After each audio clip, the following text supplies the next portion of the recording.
Welcome to Load Bearing Dead. This is mission 23, and we're leaning into something rare, powerful, and often misunderstood. And that is silence. In a world that never shuts up, silence is weakness or passivity.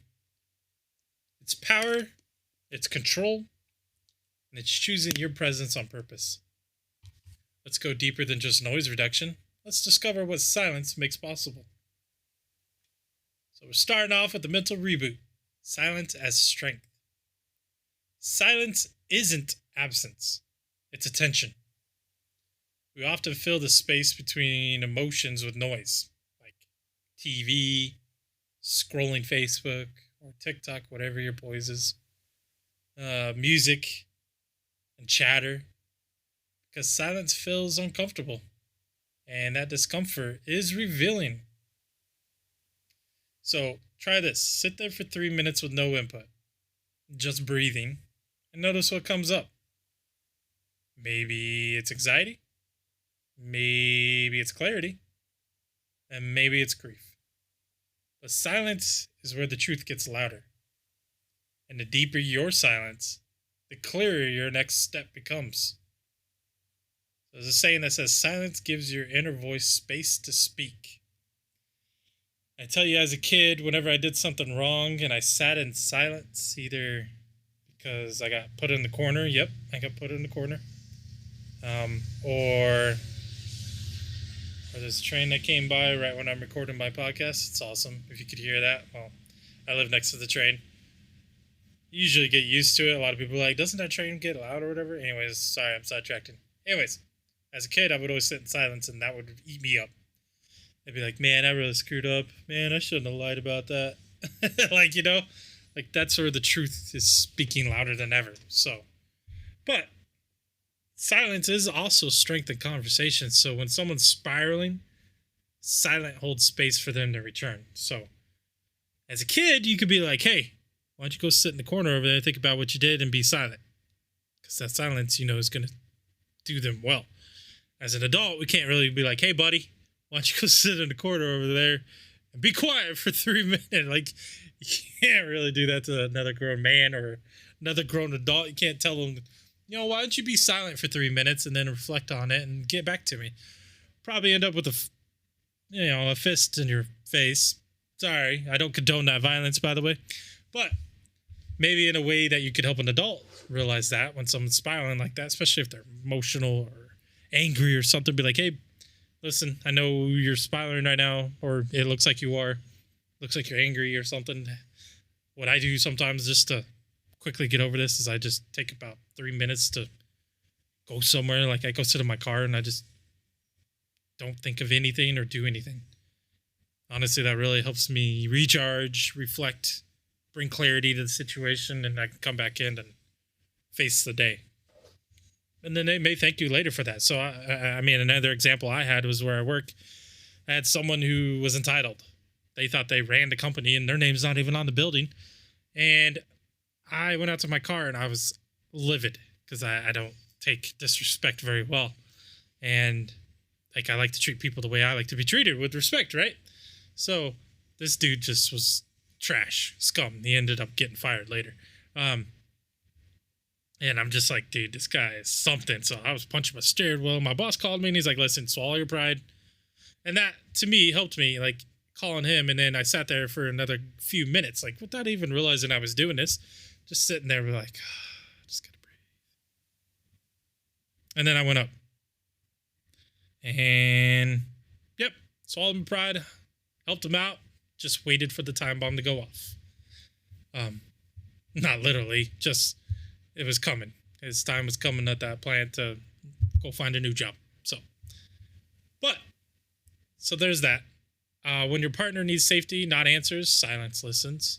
When you're triggered, again, like my example, silence buys you margin. Like, you can get that time to reflect on your own, be quiet. Like, you don't even have to reflect. You just sit there, think of nothing. And whatever comes up in your mind will help you out. Your inner voice will come Be like, hey, what's going on, man? Like, hey, it's been a minute. You know, you haven't been this quiet in a while. What's up? You know, and then all of a sudden you're like talking to your conscience, basically. But start asking yourself, am I speaking from reaction or sitting with reflection? So, a lot of my stuff, like I said, I use AI for, like, just to help me with the topics and ideas, and then a lot of stuff I'll go ranting on. And so one of it is a personal story, not my personal story, but it's one we can all relate to, because we've always had someone that we've had to kind of just like sit by, like even as a teenager, like you had a girlfriend who lost someone, or you guys are breaking up and you don't know what to do, and or you have a friend that broke up with someone and you just kind of sit with them, right? Because silence is going to speak louder than anything you could say. There's those moments where you're just like, I don't know what to say. And a lot of those times when you say that, literally the best thing is not to say anything. You just want them to know that you're here, they're safe, and that you're not going anywhere. And when they're ready to talk, let's talk. And if you don't want to talk, let's go do something. If you don't want to go do something, I'm here. Whatever you need. Like, sometimes that's the best thing. Like I can remember back when I love hunting, even though I've only gotten one doe. But that's a doe, right? And the best thing I love about that is nature, the wind, the darn squirrel on the ground making all the leaves crack thinking it's a doe or a deer. But then I was also hanging out with my brother in silence, possibly because he was intoxicated.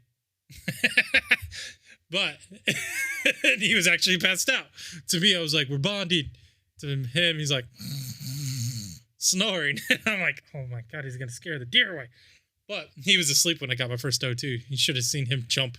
He was like, and I was like, I tried to wake you, but I didn't want to scare the doe away, so I just took the shot. But you know, that was some of my best times. Like, that's like just time away with my brother. We're not as close as we, well, I mean, I don't know. We had a little falling out a few months ago, and we haven't talked since then, but I'm waiting on him to figure out his stuff. And just giving him his space, because I know he's had a lot going on. So if he's listening to this, hey, anytime you want a game or anytime you want to chat, give me a ring. I'm always ready. I'm just waiting on you. So, anyways. No, that was some of my favorite times. But that space, unspoken, was louder than anything I could have said. So,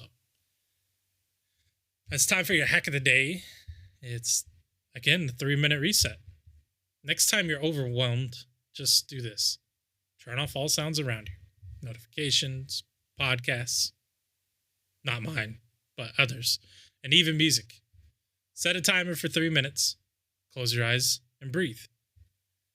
And then when your mind wanders, because it will wander if that's the type of person you are, not saying anything bad or not. A lot of people can't just be silent. It's not just men.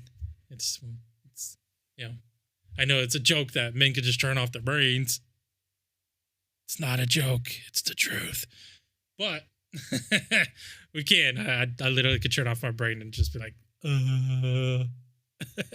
But, you know, we're just all wired differently, right? So if you're that wired and you wander in your mind, then you got to bring yourself back and say, no.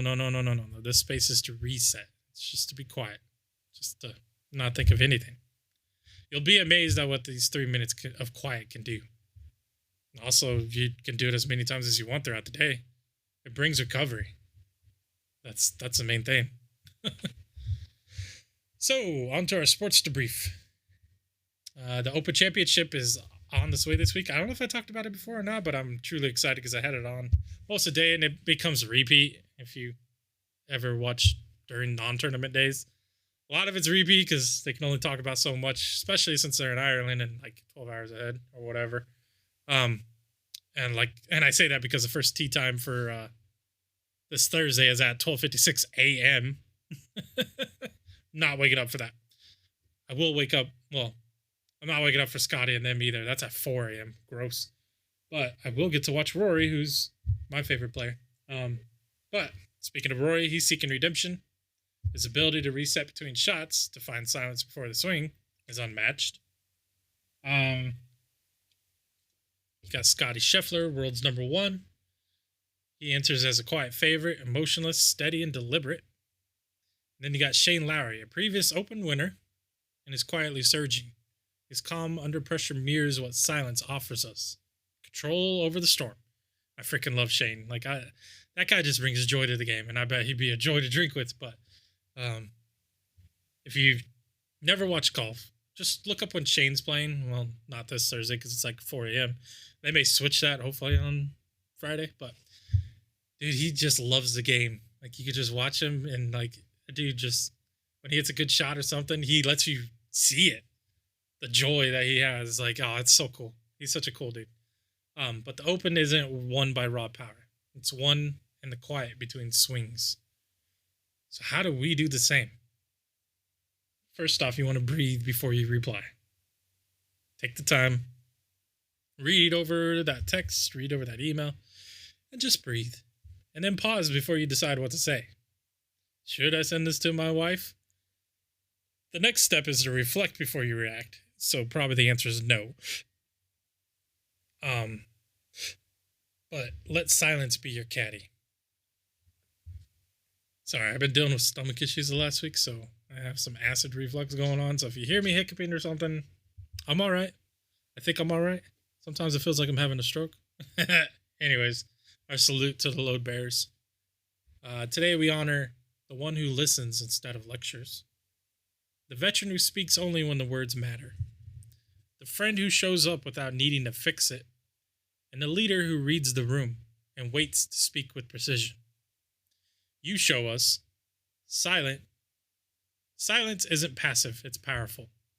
We salute your patience, your poise, and your presence. So now we're going to do something else just to get you engaged, right?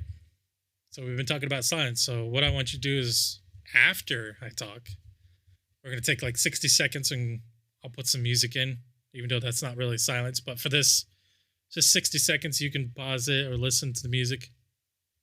I want you to ask, where do you avoid silence in your life? What do you usually fill that silence with? And what might silence be trying to teach you? Write it down, speak it out loud, or just listen. And we'll be right back.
All right. So that was about 60 seconds. I hope that helped. So now we're moving on to this day in military history. It's July 16th, 1945. The first atomic bomb is successfully tested in New Mexico as part of the top secret Manhattan Project. It confused me for a minute when I said Manhattan, because then I was like, we just said New Mexico. But, well, if you don't know and you're listening to this young, look it up.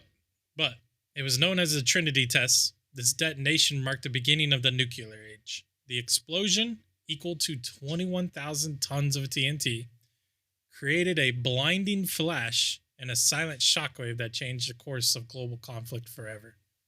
Physicist J. Robert Oppenheimer later recalled a line from Hindu scripture. Now I am become death. Now I am become death, the destroyer of worlds. I don't know if that's right or not. Let me look that up. Oppenheimer.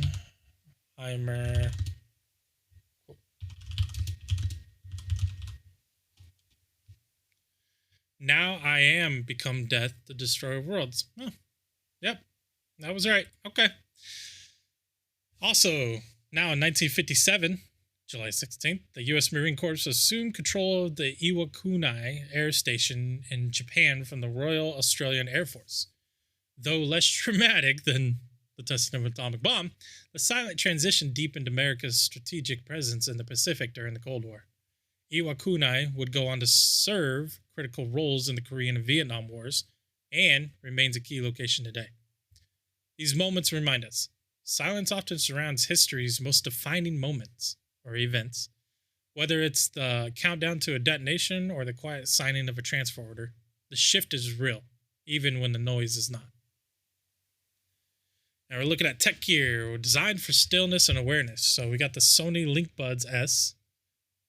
It's an ambient aware noise canceling for selective silence. And it's a whopping $200 at Best Buy. Nothing's cheap nowadays, by the way. You got the Apple Watch Mindfulness app. It's a built-in guided silence for breathing and stress check-ins. I think it's built in already. I haven't really been able to find it yet, but I know there's like a stand-up feature if you wear a watch. But I think there is a mindfulness health kind of app in there too. It said it was $400, and I don't believe that. But there's also the Echo Smart Silence button, which I've never heard of. It mutes alerts on all synced devices with one press. So, like, sitting at my desk, I have an iPhone, an iPad, a Mac, PCs. I wonder if I could sync it all up and just silence them all. I know they all have that quiet mode, right? But that's $60 at Amazon. These tools don't distract. They protect your quiet. Now, on to the tactical brain teaser. So if you listen to the last one, the answer to that was trust. And as I was reading it before, I was like, yeah, it sounds like trust. So, you got trust, you got it right.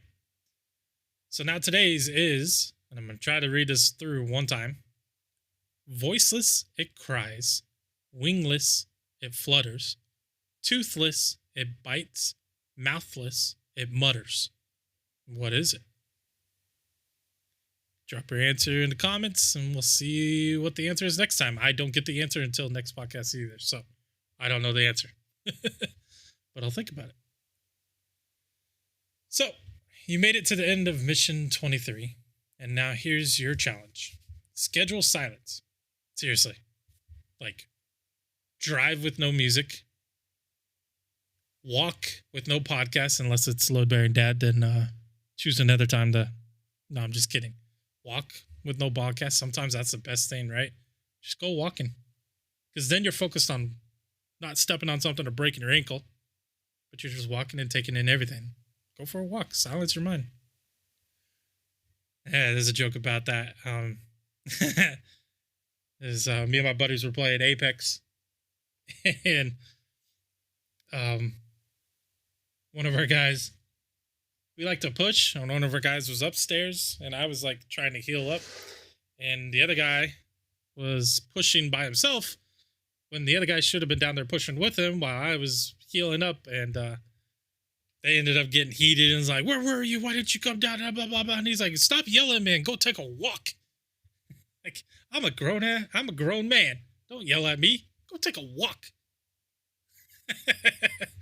It's a funny joke, but you know, sometimes that's what we need to do is go take a walk and recharge and walk in silence, reflect.